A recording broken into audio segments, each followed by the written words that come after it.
Greetings and welcome to another Diablo 2 Resurrected video. Today I want to show you the Reaper's Toll Blade Fury Assassin, and we are going to go right into the skill tree. As for traps, Blade Sentinel, Blade Fury and Blade Shield all maxed out for the sweet synergies to Blade Fury, and then we also spinning some Blade Sentinels from now and then. And also I opted for Death Sentry, don't have to go with that, but it's pretty convenient to have Corpse Explosion as always. 12 points in the Fire Blast to get more shots out of Death Sentry. And then into Shadow Disciplines only 1 to Claw Mastery because we are using Reaper's Toll, which is not a claw. 1 to Burst of Speed, which is usually enough. 1 to Fade, and then rest of some points into Venom, the 3 points right now here. And of course Cloak of Shadows for some utility, nothing into Martial Arts. Although I recommend getting Dragonflight if you want to teleport around a little bit. Other than that, let's go over the gear. Reaper's Toll, as I mentioned, we can use it Ethereal because Blade Fury or Blade Sentinel are not using any durability. You can see one durability is missing. That's because if we use Blade Shield and Blade Shield procs, so if an enemy is near, it can and will use durability. So be aware of that. Don't use Blade Shield with an Ethereal weapon. And I'm probably gonna use it because I always forget and I have it on my hotbar, but yeah, keep that in mind. On top of that, I'm running Vampire Gaze for the style and for the mana stolen per hit, actually, with a 40% ED 10 to min damage tool, which is kind of the best for raw damage output. You can also run a G phase for more crushing blow and deadly strike, of course. That is also possible. Then also a High Lord, plus 2 skills, Deadly Strike, all good stuff. Fortitude for even more enhanced damage. Then War Travelers give a nice plus 2 damage actually. You can see it here. The 15 to 25 damage stack up really nice. And then also of course like faster run walk and strength gets a little bit of damage and better chance of getting magic items. Enough Bulkatus, Wedding Band, Mavinas. I actually use this for mana stolen per hit, which I don't need now because I have Vamp Gaze, so we can use, for example, Arax for more plus skills, or String of Ears for more lifesteal and physical damage reduced. I'm gonna use Arax right here. Then the Raven Frost for Cannot Be Frozen and solid attack rating. Also laying on hands for the 350% damage to demons, which is huge. You can also craft some sick crushing blow gloves with like lifesteal and everything, but laying on hands are actually very nice. Then just some basic skillers for traps and shadow disciplines. Traps is more damage, shadow disciplines more utility, so you choose whatever you want. 20 life, 5 auras here, and then some max damage AR life small charms along with Annie and Torch, just the usual stuff. As for the mercenary, it has Vamp Gaze, Fortitude and Pride, because concentration aura actually gives us more damage, as well as the might aura on top of that.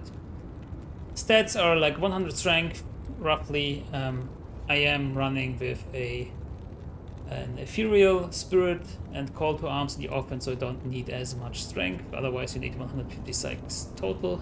We get 10 strength from War Traveler, and I think also Fortitude gives, no, it does not give strength. Okay, good to know.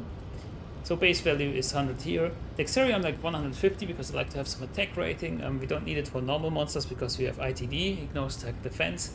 But like for bosses and stuff, our attack rating is fairly low, but it's enough. You can also put like 50 more in dexterity if you want. You don't really need as much vitality because of CTA, but like the rest of vitality as usual.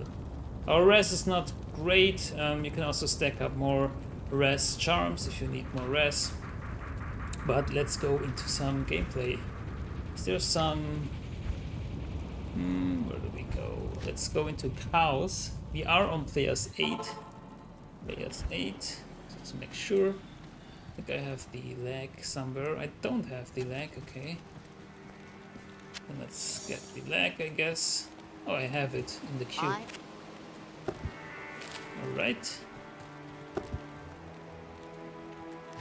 There we go. Into the house, and it already starts. Can't even buffer, so So you see the Crackify is proccing all over and over and over very, very easily, so you can just sit back and throw your blades. Actually, there's no real pressure. Also, your mercenary will survive pretty easily with that. He still hasn't popped his might aura though. Let's buff up first. See, I use Blade Shield again. I should probably remove it from my hotbar. So out of habit, I'm also using Blade Sentinel. I actually don't have to use it. It's probably better to throw some death sentries. And also use Cloak of Shadows. So most of the powers won't do anything. Possessed one is in a not a problem, but you cannot curse possessed ones, so keep that in mind. This one actually had a little bit of trouble here. House of a lot of HP. And yeah, you might say, yeah, well, you have Corpse Explosion, that's why you're doing all this stuff. And yeah, partially you're right, Corpse Explosion is a great tool to have.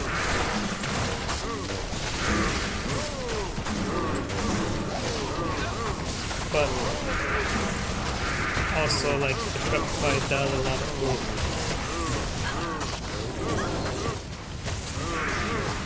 This one is physically immune. Actually, forgot to give me a Bone Break charm against physical immunes, because it's even better if you break this Bone Break and then apply Crackify.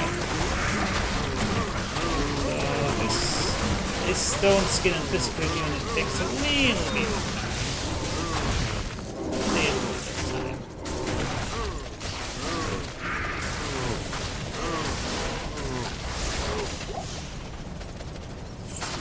What's just interesting to me is that this is a viable setup this way. I don't think it's better than like giving your mercenary plus toll and using like a plague for yourself. Because using Blade Fury and Blade Sentinel with a two-hander, actually you only do 3/8 of damage. The tooltip doesn't really reflect that, it just says 75% of damage, right? See that here. It says 75% weapon damage, also here 75% weapon damage, and also here 75% damage. But this only counts for one hit, so it's 3/4 of damage that you do. But using a two-hander is actually halved, so you only do 3/8 of damage. And it's neither reflected in the tooltip nor is it reflected in the character sheet, which makes it a bit strange. Otherwise it would be probably too strong, I'm not sure. I mean, it would be double damage until I do it now, technically. That would be interesting to see.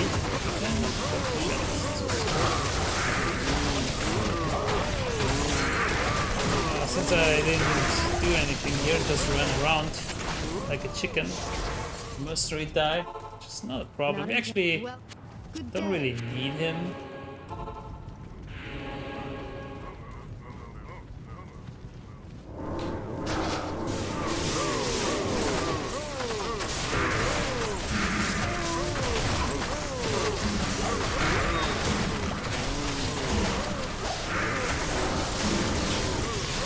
Yeah, while this is still P8 viable, which is actually pretty amazing. Aside from the fortitude, I don't think there's like super crazy equipment on here. I don't think a Plague Wound would be better than like a perfect Repistol. Yes, I do have like the Burr Rune in my Repistol just for fun, you know, I need that of course. And what is interesting, you don't really get much speed by going through, like for example players 1, we can look at that shortly. The cows will die faster.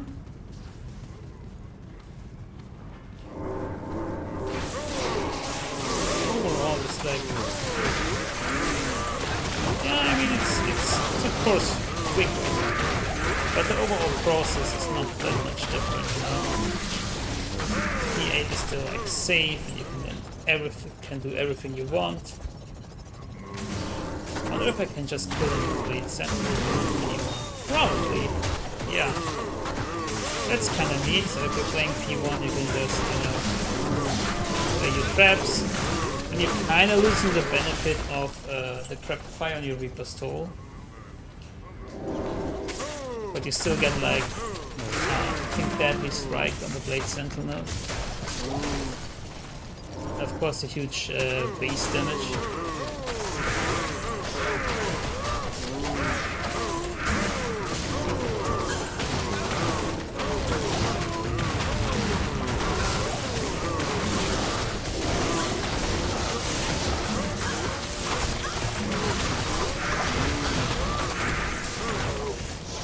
See if you can get to Travincle and see how it goes there, because it's like one of my favorite spots to farm.